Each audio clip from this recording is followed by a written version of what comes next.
Kellogg's Pep, the super delicious cereal, presents The Adventures of Superman. Faster than a speeding bullet. More powerful than a locomotive. Able to leap tall buildings at a single bound. Look, up in the sky. It's a bird. It's a plane. It's Superman. Yes, it's Superman, who is today carrying out a plan he hopes will lead him to Batman and Robin. We'll learn what happens in a moment. In a bogus sanitarium, the headquarters of the mysterious Crescent and Star gang, Batman and Robin face death in a basement dungeon called Room Zero, where the heavy steel ceiling is slowly being lowered until it meets the floor. Meanwhile, in the Golden Lily nightclub in Metropolis, known to be a contact point for the gang, Clark Kent discovered a phonograph attached to a shortwave radio transmitter. On the phonograph was a record of the song All Alone by Irving Berlin. Instructing Police Inspector Henderson to keep playing the record over and over again, Kent disappeared. As we continue now, Batman and Robin lie face down on the floor of Room Zero. The steel ceiling is only a scant few inches above them, with only a few minutes to go before it will have completed its descent to the floor. Listen. Robin. If you want me to pass the butter, we're fresh out of it, Pappy. Cut the wisecracks. I'm afraid this is it. Looking into your crystal ball again, huh? Yes, That was the ceiling. Dropped another half inch. Getting monotonous, isn't it? Yeah. Robin. Still here, teacher. I should have known better than get you into this. I'm sorry. Are you kidding? No, I'm not. I knew we were stepping into something when we left the nightclub. You're still a youngster. I should have... Sent me home to bed? Something like that. Do you think I would have gone? Well, no. Then consider the case closed. Oh, but just the same... Oh, will you stop it? You want me to start blubbering or something? You wouldn't. Well, if you keep talking this way... Shucks, we've always been together and everything, and if we've got to go out now, well... I know. Then let's not talk about it. Uh-oh. Another half inch. Not much more to go. Don't think about it. If only I didn't have to hear it.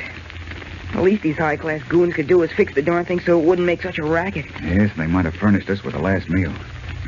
Condemned men are entitled to that. Yeah. You know the thing I regret most, Batman? What? That turkey sandwich we almost had at the Golden Lily last night. I can taste it now. You suppose they put Russian dressing on it? Well, you said you can taste it. You tell me. Yep, it's Russian, all right. Very good, too. It needs a little salt, though. Would you mind passing it? Sorry, no salt. Will the Worcestershire do? Worcestershire sauce and Russian dressing. I don't think I can afford to be seen with you at Sloppy Joe's Greasy Spoon tonight. Let's make it the Ritz then, Robin. I feel like slumming. It's a date. Batman. Huh? I guess Jones and Smith weren't bluffing after all. I guess not. I guess Superman isn't going to get here either. Superman? You didn't tell me you were expecting him. No, I was clinging to a faint hope till this very minute that Kent would somehow pick up our trail at the Golden Lily. I know we didn't leave any clues, but... Oh, no, skip it. I'm afraid this winds up the last adventure of the Batman and Robin. Resigned to what they are now sure is their fate, Batman and Robin lie still as the heavy steel ceiling, dropping a fraction of an inch at a time, continues on its murderous mission. But meanwhile, once more in his true identity of Superman, Clark Kent has streaked away from the Golden Lily, and high in the air he is following the shortwave radio beam on which the record, All Alone, is being sent from the phonograph transmitter in the nightclub. As he rocketed across Metropolis Harbor, the record was clear and strong. But now, as he streaks into the country, the carrier wave has grown fainter and is almost lost. Uh-oh. What happened to the beam? Suddenly got weak. This must be a dead spot. I can't afford to lose it now. I can't. No, it's still weak. And it keeps fading. Well, it might come in stronger again if I keep going. That's my only hope. Away!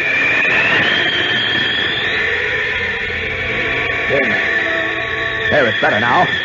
Away!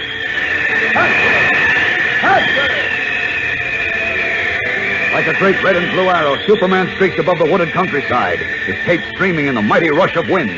Stronger the key song comes in on the shortwave beam, and stronger. Now it is loud above all else in the Man of Steel's ears as he approaches a large, old-fashioned house set in a grove of trees. Must be getting close. What's that house I'm coming to?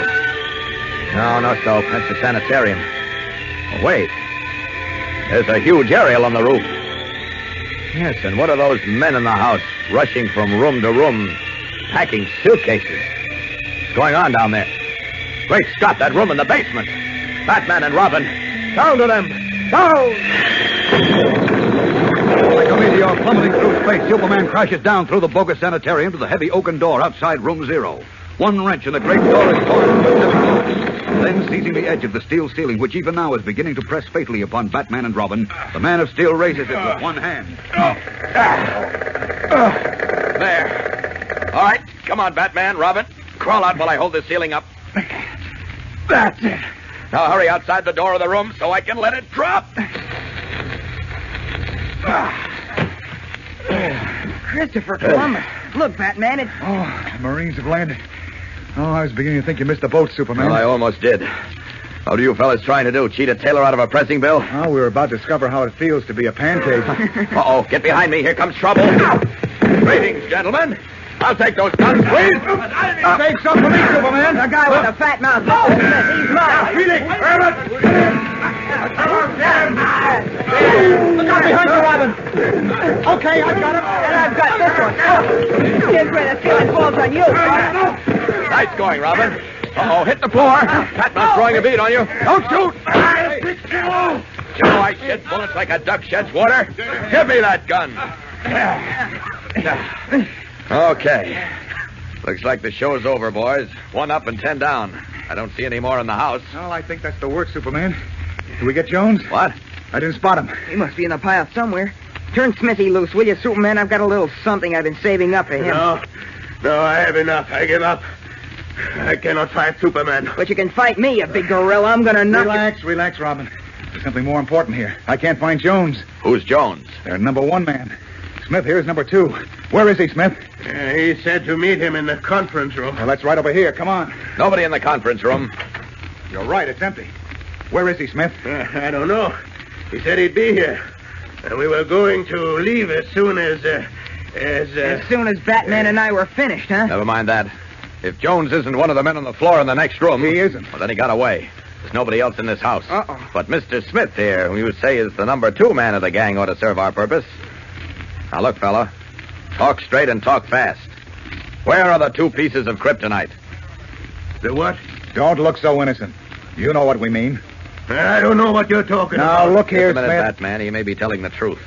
But he can tell us how to find it by telling us where the Scarlet Widow is. She has the 2 pieces of kryptonite, or she knows where they are. Well, Smith, speak up. Where's the Scarlet Widow? Come on, we're waiting. He looks like he's seeing a ghost. What's the matter with you, Smith? Look! Look at what? There! I don't see anything. Neither do I. I do. Something tells me it's bad news. Come here. I'll show you.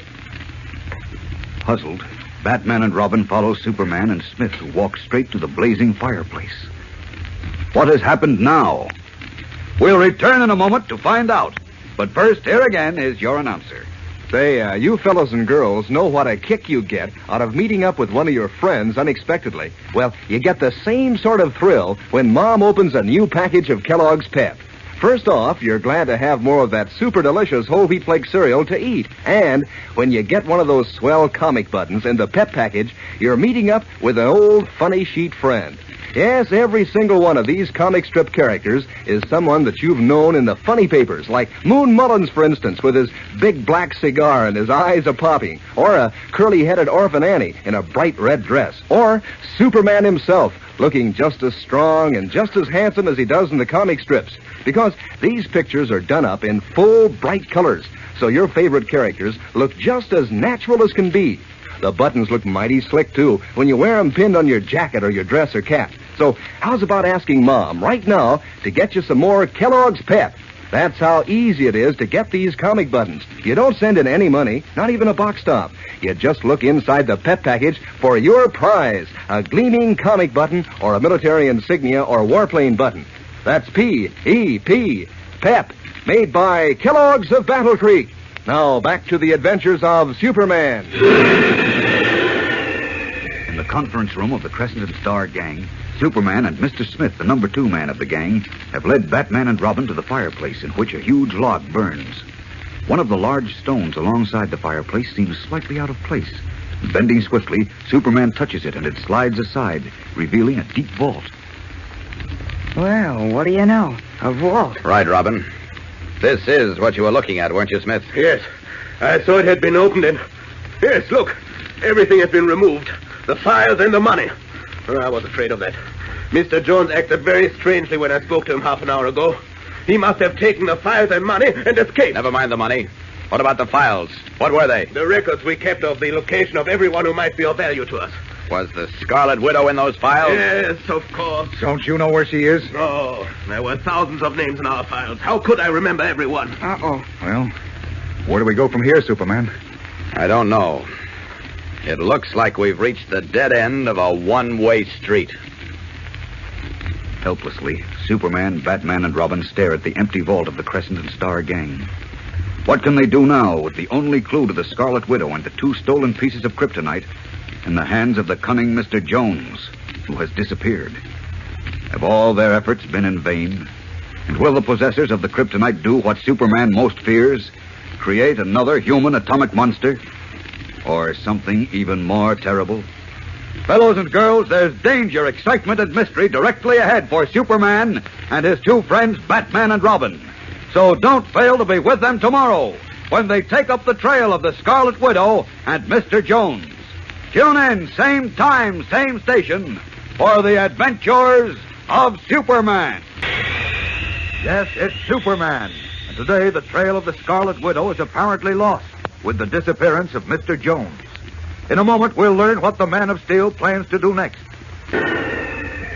When Superman saved Batman and Robin from death at the hands of the Crescent and Star gang and captured 11 of the criminals in their hideout, he thought he would learn the whereabouts of the Scarlet Widow and 2 stolen pieces of kryptonite, the strange, deadly element which robs him of his strength.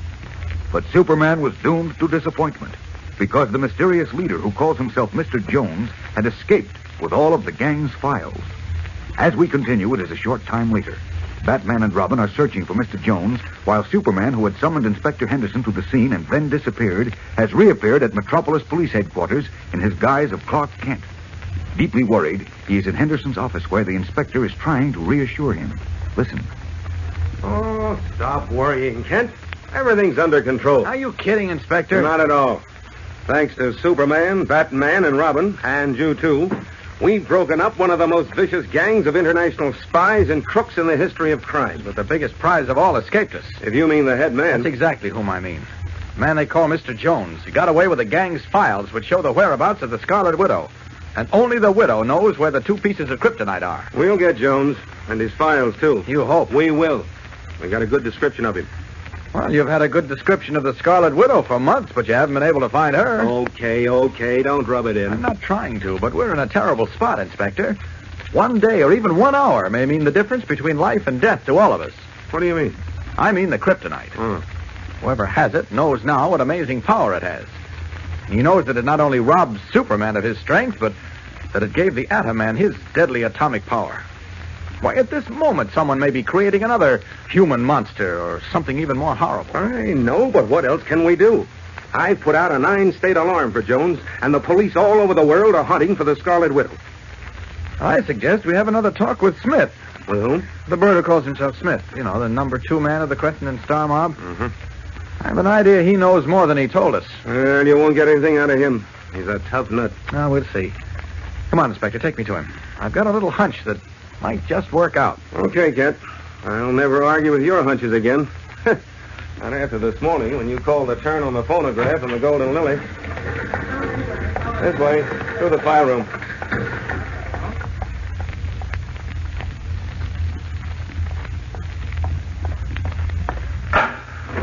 Right in here, Inspector. Okay, Hogan. Hello, Hogan.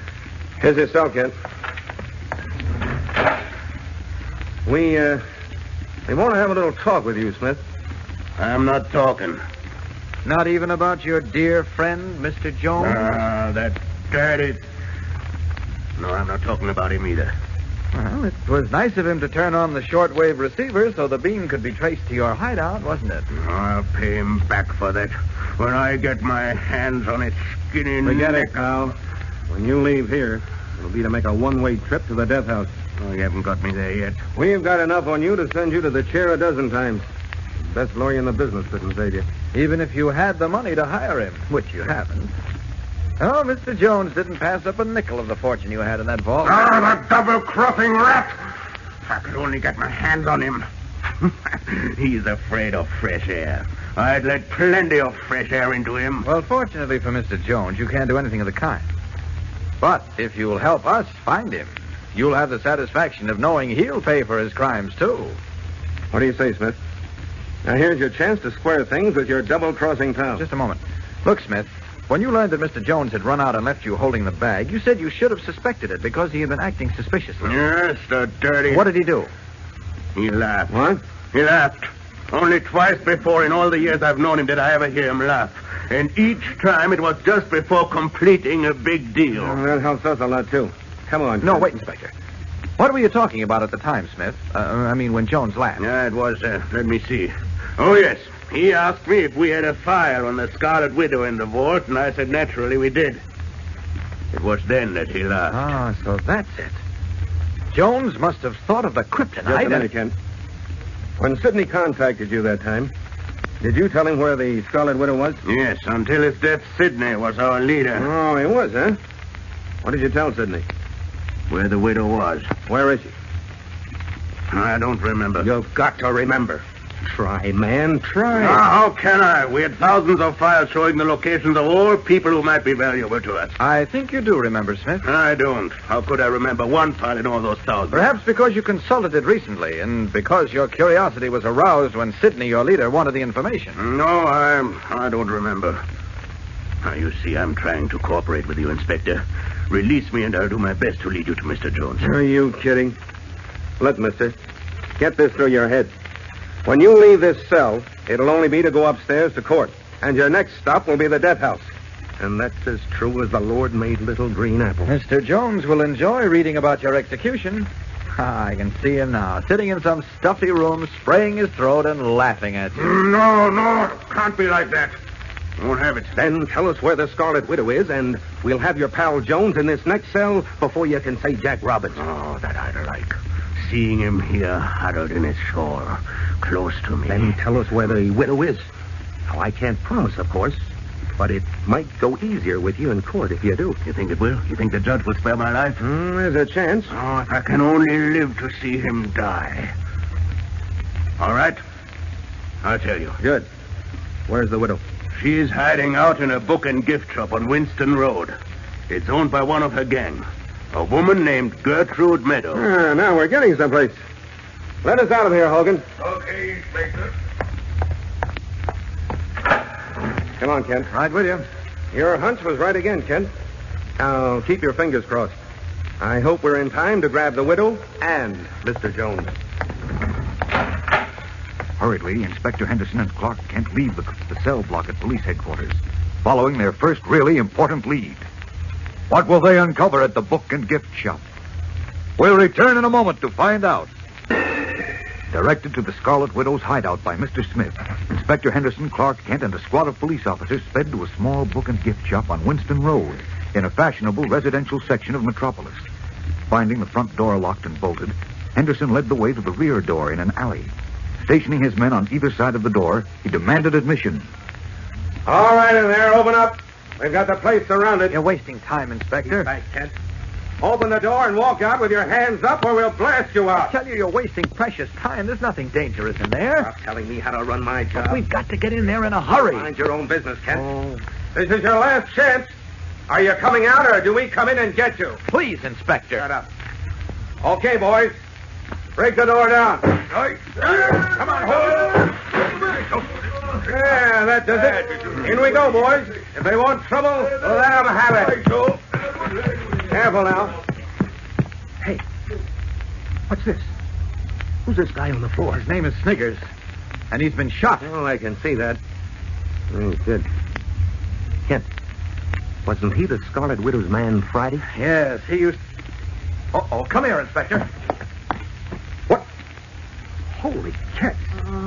Who's that stretched out behind the packing case? The Scarlet Widow. In person. What? Get out of the way. Take it easy, Inspector. She was shot, too, but she's still alive. Get him. Get the rat. Get home. Who shot you, Widow? Jones. Jones, huh? I thought so. Listen, Widow. Where is the kryptonite? I'm done for. You've got to get him. Where is he? He double-crossed me. You've got to get him. Kill him. You hear me? Sure. But where is he? If you don't, he'll get Superman. Superman? Yes. He knows where Kryptonite is. Where is it? He's going to get it. And then finish Superman. And Tell us where the kryptonite is, Widow. Tell us. Oh, it's no use, Inspector. She passed out. Yeah. And from the looks of her, I'm afraid we got here just a minute too late. Silently, Clark Kent and Inspector Henderson looked down at the gaunt, ugly woman in the blood-stained scarlet dress, who lies pale and motionless at their feet. Were they too late? Is the famous Scarlet Widow dead? And what is this new threat against Superman now being engineered by the sinister and mysterious Mr. Jones? Fellows and girls, don't miss tomorrow's exciting episode when we learn more about Mr. Jones and see the Man of Steel take up a desperate chase on which his very life depends. Tune in, same time, same station, and follow the adventures of Superman.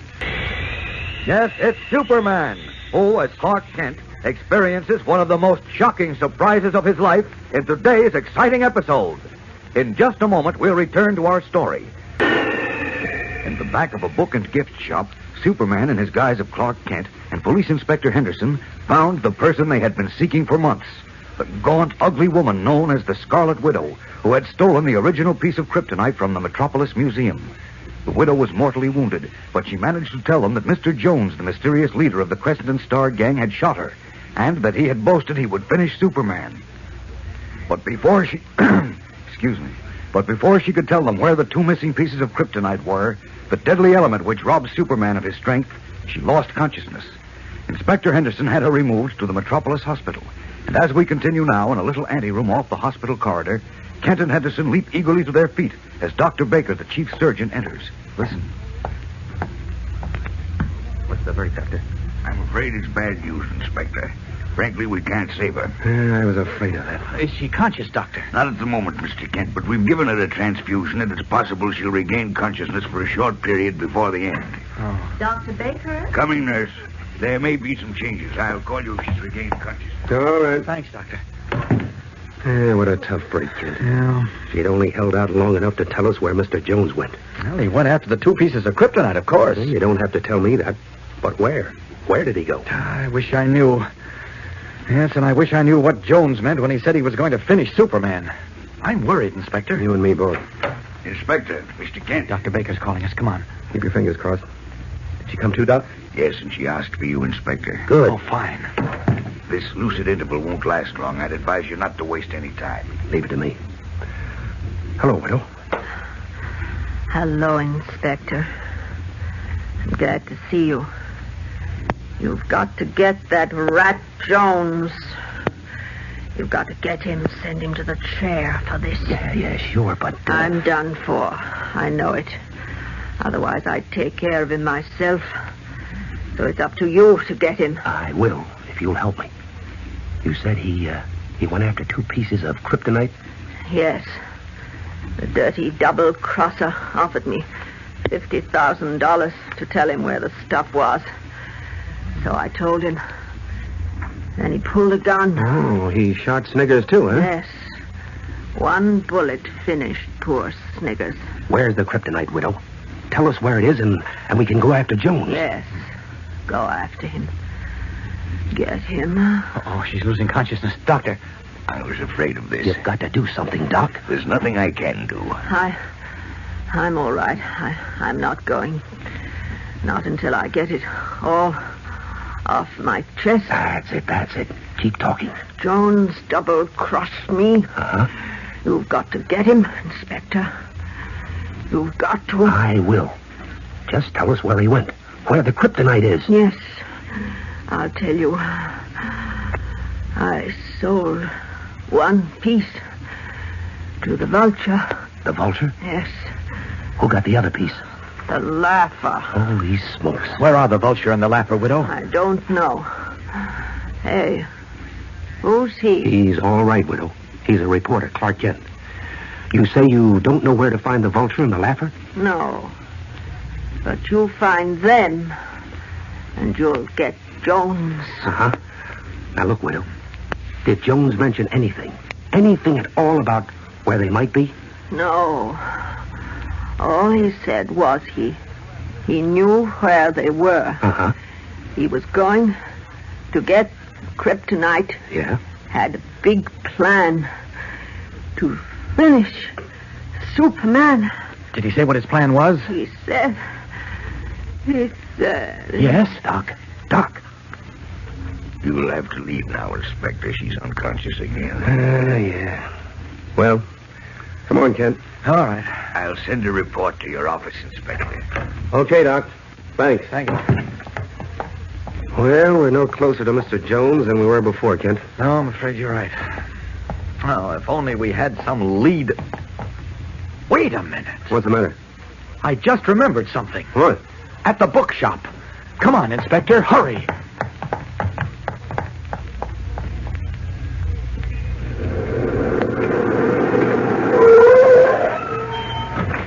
Well, here's the bookshop, Kent. Now what? I told you, Inspector, I might have been mistaken. I'd rather wait and see.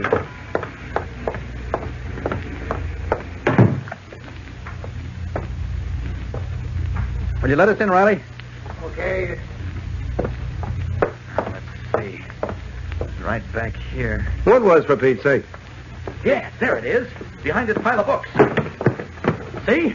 All I see is some broken glass. Look at these two larger pieces with silver on them. And this bulb and little rubber tube. Yeah? Thought I noticed it when we broke in here this morning, but then I saw the widow and forgot about it. So what? What is it? Mr. Jones's atomizer. Oh. He used it to spray his throat. Batman and Robin described it to me. They said it was made of beautiful glass like this and encrusted with fine, heavy silver. So what? Just this.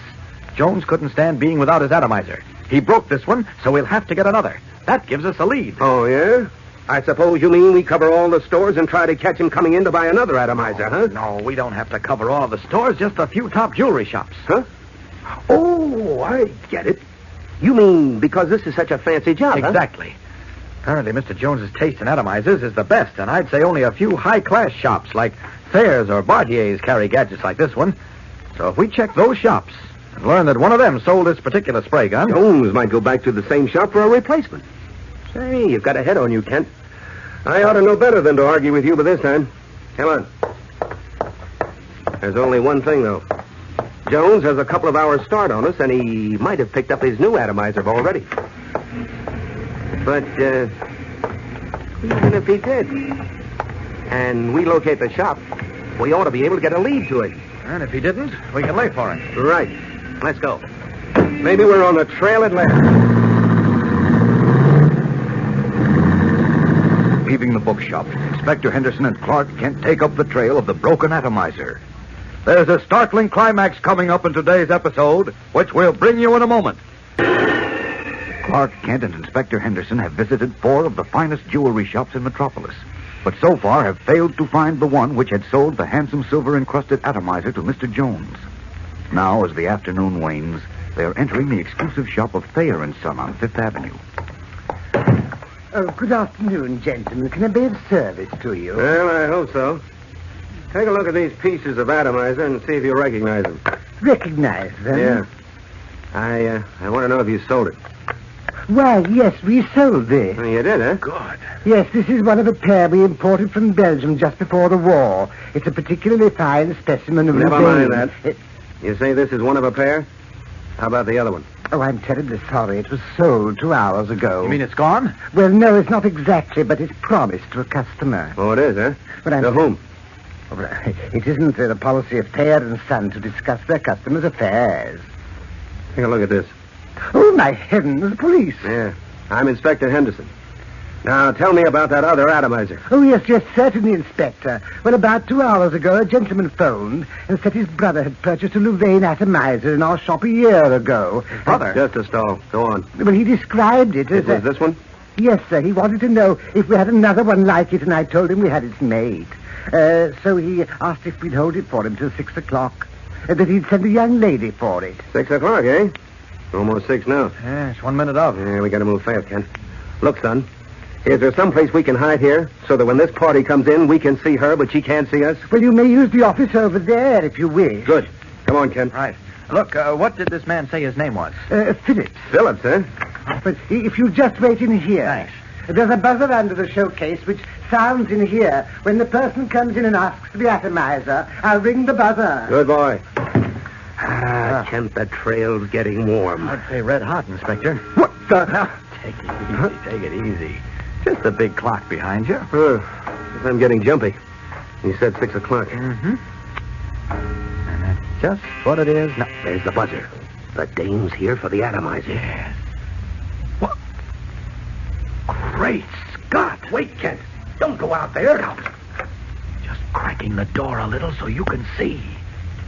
Look, Inspector. Look who it is. Great Jemima. Lois Lane. Incredulously, their jaws dropping, Clark Kent and Inspector Henderson stare through the crack in the door at Lois Lane, girl reporter for the Daily Planet, who stands at the counter with the clerk. What does this mean? What possible connection can Lois have with the dangerous and deadly Mr. Jones? Fellows and girls, don't miss Monday's startling and exciting episode. It's dramatic, surprising, thrilling. So tune in then, same time, same station, for the adventures of Superman.